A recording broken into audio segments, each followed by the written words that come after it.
And Baruch Hashem, continuing with the laws of Shabbos, with this beautiful book by Rabbi Gershon Appel.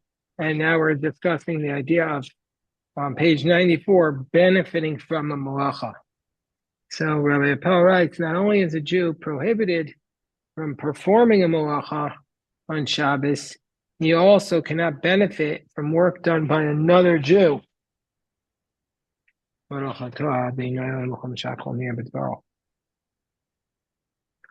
Who violated Shabbos. This prohibition is, which Chazal said, is even if the transgression was unintentional. So basically, here's the law.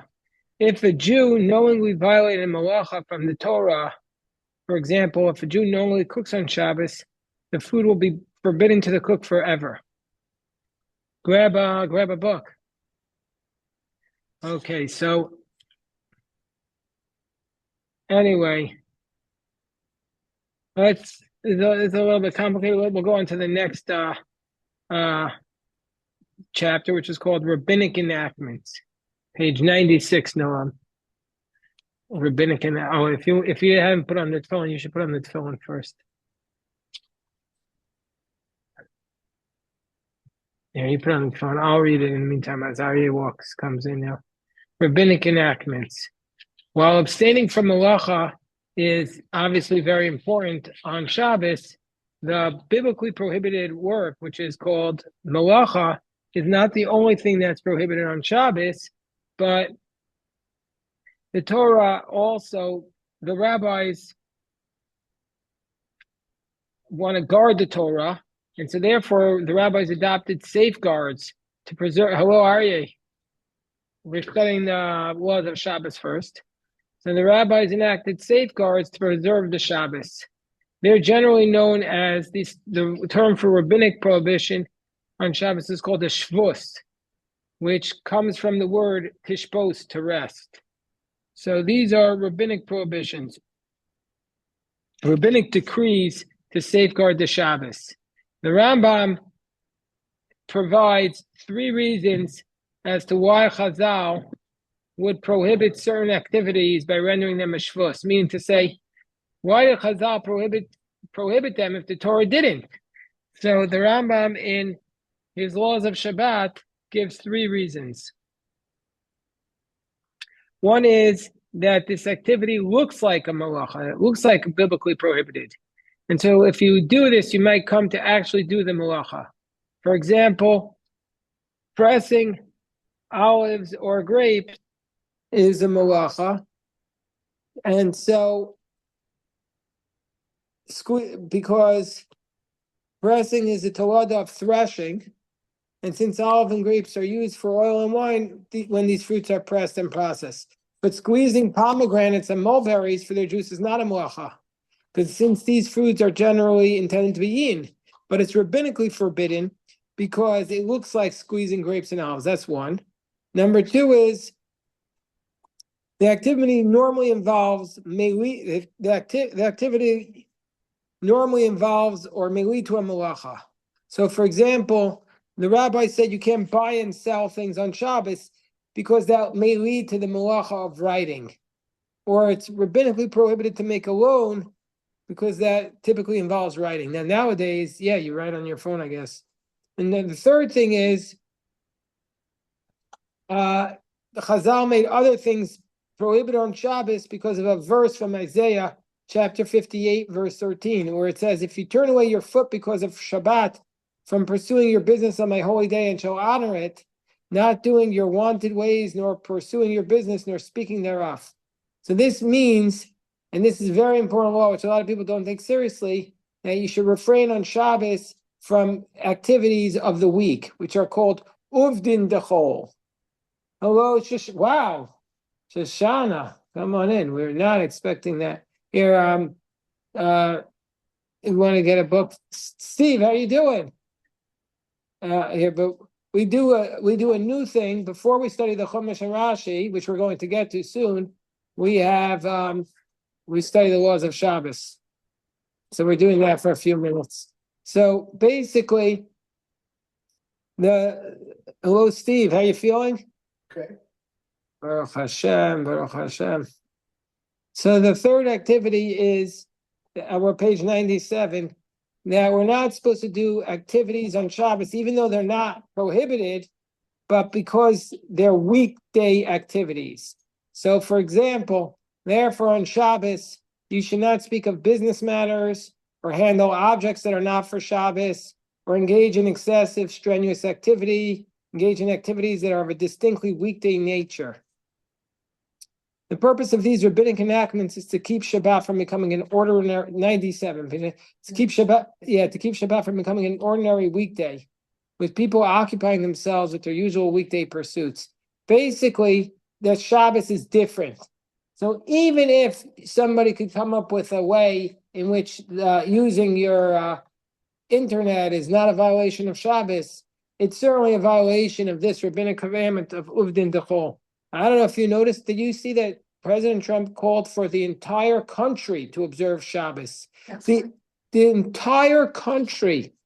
Never before in the history of humanity has the king or the president asked for the entire country to keep Shabbos in solidarity. Where do you come up with that idea? Whose idea was that? What an idea. What an idea. The entire country to keep Shabbos. Did you hear about that, Aryeh? Did you hear about that? Did you hear about that, Noam? Yeah, I did hear about that. So you should go to This shop. you should go to your class and tell your teacher that you could teach them about Shabbos. You should try and get, you know what, Noam? We should try and get that Friday night. If there are other Jews in your, are there other Jews in your school? Come to our school. Yeah. Can you arrange that? I would definitely come if you could. JC would help. So tell them I want to come and talk about Shabbos. Come and talk about Shabbos because the president says National Shabbos, the National Day of Shabbos. What will be so powerful to talk about Shabbos, to teach,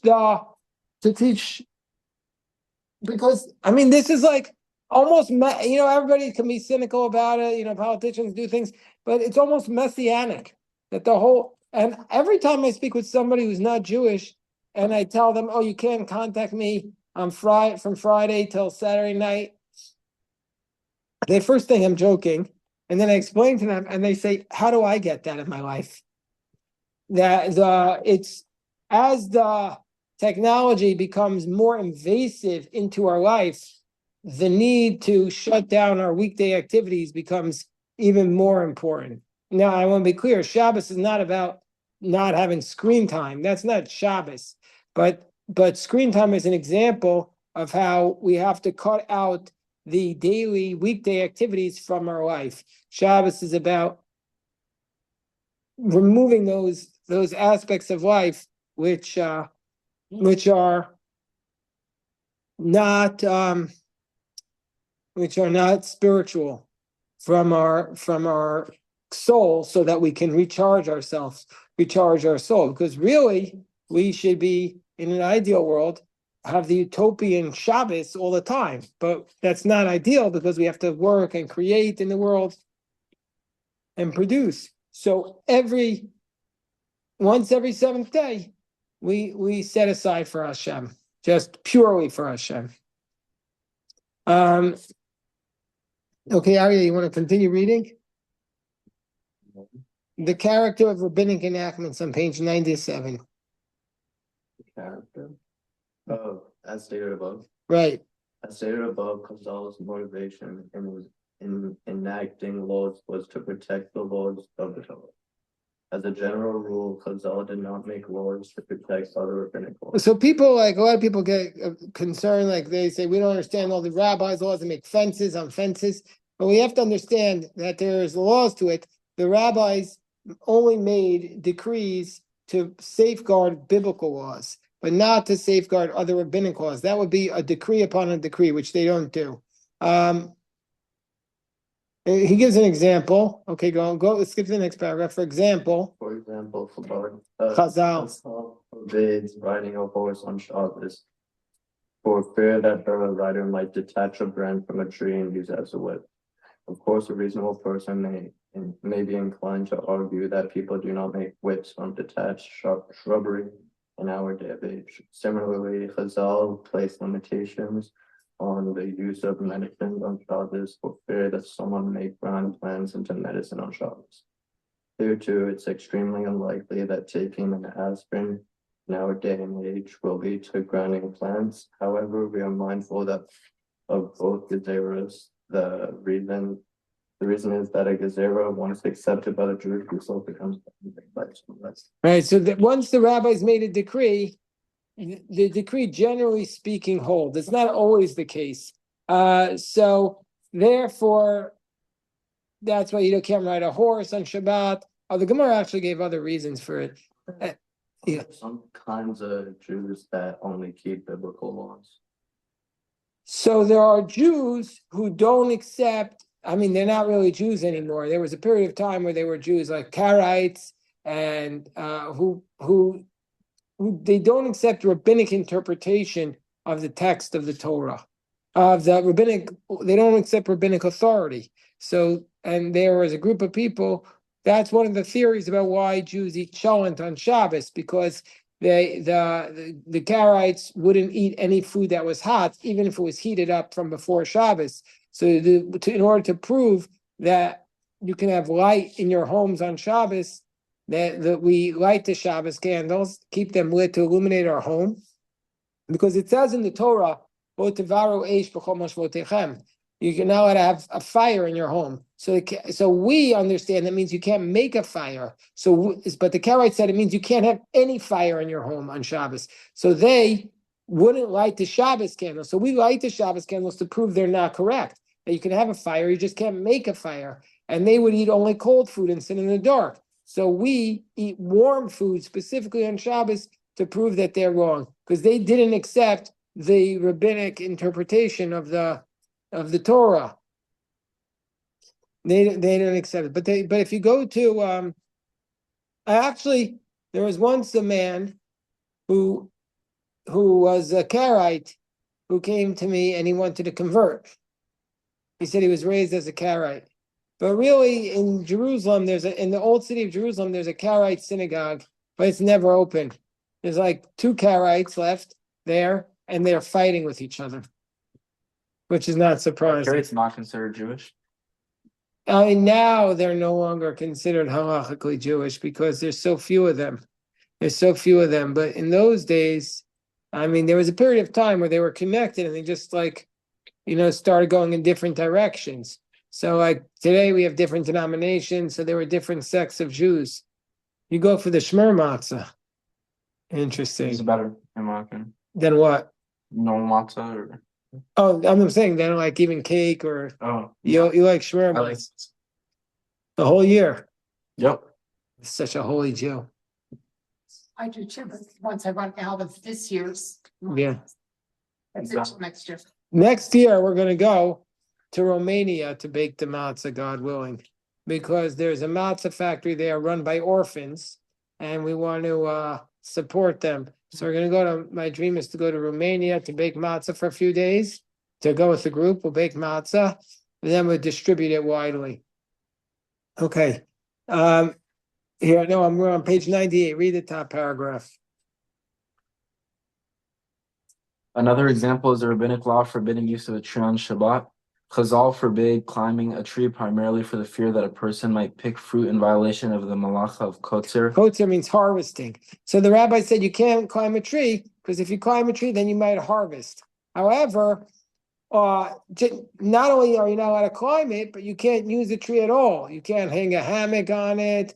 The reason is that they wanted to make all trees out of bounds. And they say it's all one long decree. Kua chada gezerah here. It's all one long decree. Hello, Barbara. Sure. Okay, we'll stop the Shabbos class now and go to the Chumash and Rashi. Baruch Hashem.